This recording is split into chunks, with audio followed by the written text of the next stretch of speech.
The life and times of Mariam Ali was fun-filled. The 31-year-old Mariam was described as an easygoing fellow.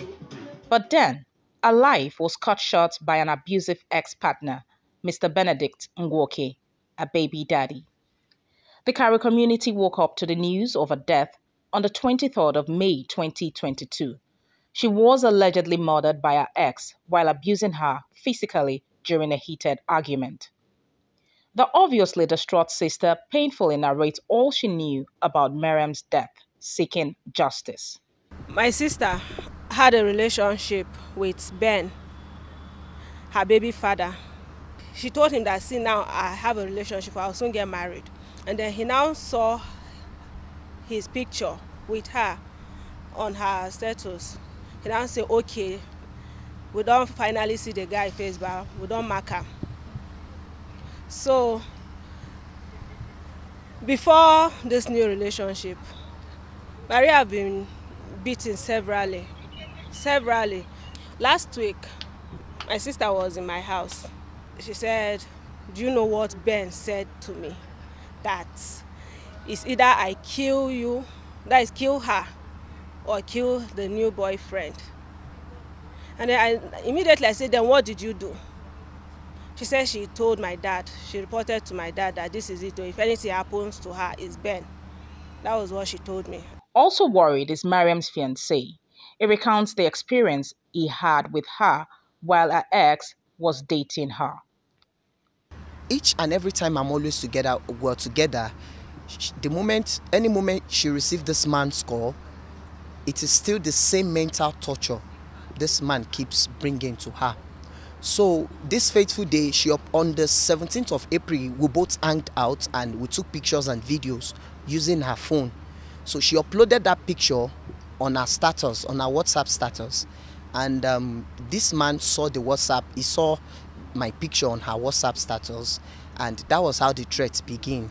Monday morning, as usual, I come over to her place for weekends and I go back to my place. So she saw me off to the gate. I called to check up on her. She was very fine. She was okay. She said she's just having a slight migraine, that she'll be fine. I said, take a shower, sleep as usual. I'll come back to your place in the next 1 to 2 hours. She said, okay, it's fine.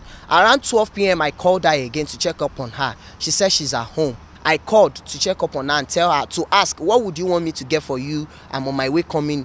She didn't pick. I got to her house. She left the key at the normal place she normally puts the key. I opened the door. The room was scattered.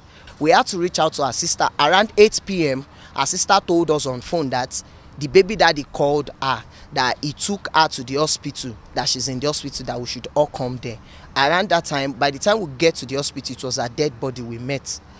Dorothy Njemanze is the founder of DN Foundation.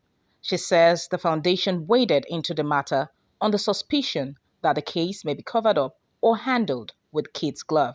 Benedict Ngwoke runs a garden right by the police station, right? And so there were concerns about that because there were talks about him being granted bail that were in the rumor mills. However, since the FCT Police Command came on board yesterday, it's looking more serious. Everybody seems to be more comfortable with the Nigerian police at this point in time.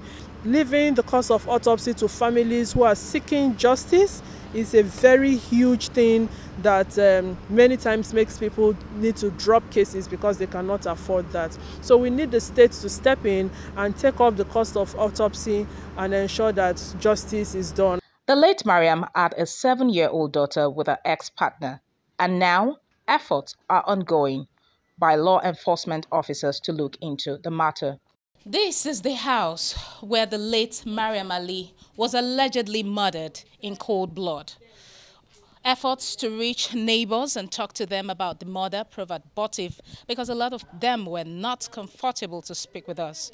But efforts are still ongoing to investigate in the alleged cold murder.